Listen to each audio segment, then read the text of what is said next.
On today's episode, a father and son go fishing in crocodile-infested waters in Australia. It isn't long before a massive crocodile launches an attack that takes the father's head clean off. Hit that like button and subscribe right now. This is the terrifying saltwater crocodile attack on Kerry McLoughlin. Welcome to Final Affliction. Kakadu National Park in North Australia is a protected park of sorts. People aren't allowed to hunt or farm in the area, but locals still go fishing and out for picnics without a guide or the need for a permit. The animals inside are protected by law, but it's still open for people to move in and out without hindrance. And for the most part, this has always worked out well. By encouraging the public to appreciate nature, they are incentivized to protect it, not to destroy.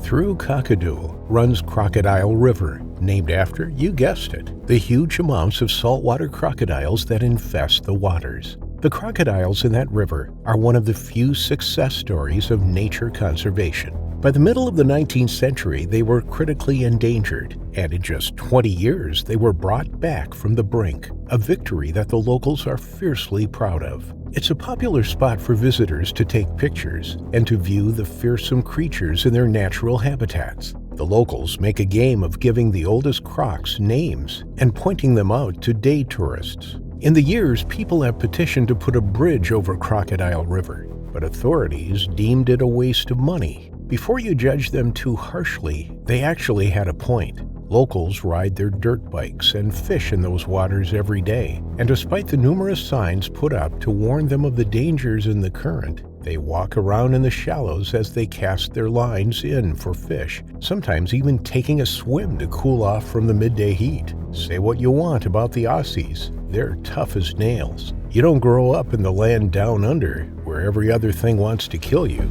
without growing hair on your teeth. A bridge would have been a waste of taxpayers' money, since no one would have used it anyway. There were more than enough warnings, and everyone knew what they were walking into if they really wanted to. Kakadu holds another title, other than just being one of the biggest crocodile populations in the country. It's also where the movie Crocodile Dundee was filmed all those years ago. But in March 1987, it would become famous for something other than being the grounds for one of the best Aussie cinematic gems to grace our screens. It became the scene of one of the most brutal attacks in the river's history, and one that still haunts the witnesses to this day. On that day, Kerry McLoughlin took his son out for some father-son fishing. Their parked car at the picnic area was soon joined by another vehicle containing 6 American tourists. When they saw the two fishing, one of the visitors, Everett Galbraith, took a few snapshots of the pair. Everett and Kerry struck up a short conversation because Everett thought the pictures of the father and son were so sweet that he wanted to post them to Kerry once Everett got back to the States and they were developed. Kerry's open and friendly nature made it easy to like him immediately. A miner by trade, Kerry was hard and tough on the outside, but an absolute hoot to strike up a conversation with. And his preteen son was just as open and naturally funny. They were a charming pair, and they introduced the Americans to Eric, the biggest croc in the water. Kerry pointed a 3.5-meter-long beast lying on the riverbank out to Everett, telling him how the lizard was a favorite of the locals, just because it was such a big specimen. Kerry even warned the group to keep back from the water's edge, noting that the reptiles were just as fast on land as they were in the water. They ended their conversation so that Kerry and his boy could get back to catching a few more swimmers for the day. But Kerry wasn't having much luck, so he decided to try on the opposite bank instead. On that side, there was a clump of reeds, and he knew by now that his catch liked to hide amongst the grasses that grew right out of the water. Despite his own warnings to the tourists to be careful of getting too close to the water, Kerry stepped right into the current himself. It was just a few feet to get to the other side, and at its deepest point, the water reached up to the 40-year-old's chest. Kerry's son was right behind him, their poles resting on their shoulders as they waded through. Everett spied Eric on the far side of the river The crocodile was no longer sunning itself on the sandy bank. It had slipped into the shallows the moment that Kerry stepped in.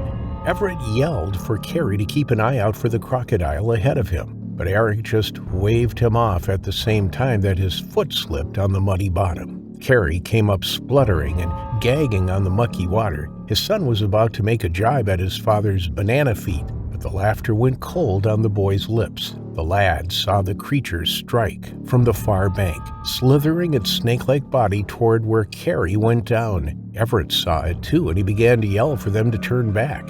Kerry might have been a daredevil and a joker, but even he realized the impending danger streaking toward him. Pushing his son ahead, the two began to swim as hard as they could, back the way they'd come. Kerry made sure that his boy stayed ahead of him, but he'd lost sight of the beast. It had gone down low, beneath the brown water. When they reached the bank, the face of the loamy wall was too high to simply wade out on. They would have to climb it. The young man began scaling the steep wall, with his father boosting his feet up from below. Just as the boy scuttled onto dry land, turning to grab his father's hand to pull him up too, the boy finally sighted Eric. The animal came out of the water like a cannon, and Kerry reacted instinctively, throwing himself away from the approaching predator and into a drifting log that was floating close by. The croc missed him by just a few inches. Kerry grabbed the log and jammed it at the animal that was approaching again as the rocks from above began raining down. His son was pelting missiles at the creature. It was the only thing the boy could do while the tourist stood watching several yards away in open-mouthed horror. The crocodile dipped below the water again, and when it came up, it was right in Kerry's face. The last thing that Kerry saw was the gigantic maw, full of razor-sharp teeth, and the pink lining of its throat. Then everything went dark. The crowd and Kerry's terrified son watched as the crocodile bit Kerry's head clean off his shoulders. Everett had reached the boy, grabbed him by the shoulders, and dragged him away from the shore. And a good thing, too. The boy, in his panicked state, was about to jump right back into the river to save his father. The group had to drive 5 minutes to the nearest phone, located at a gift shop, to phone the authorities. Within 20 minutes, the authorities were there, but the rest of Kerry's body was nowhere to be seen, nor was the crocodile that had killed him.